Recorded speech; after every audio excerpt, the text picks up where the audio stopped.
For our Seattle edition of Sonic Postcards at AAA, we're diving into the stories behind the sound.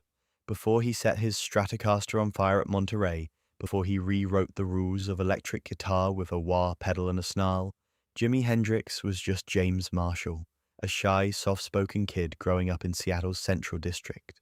He didn't come from money. He didn't come from privilege. He came from mismatched second-hand guitars, from the quiet ache of a home in flux, from hours spent practicing in his room while the grey skies pressed against the windows.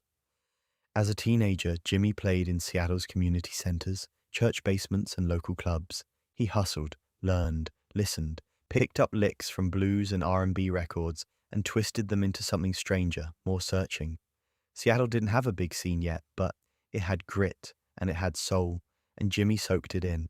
Then, like a storm in a suit jacket, he left. First the Army, then the Chitlin Circuit, then New York.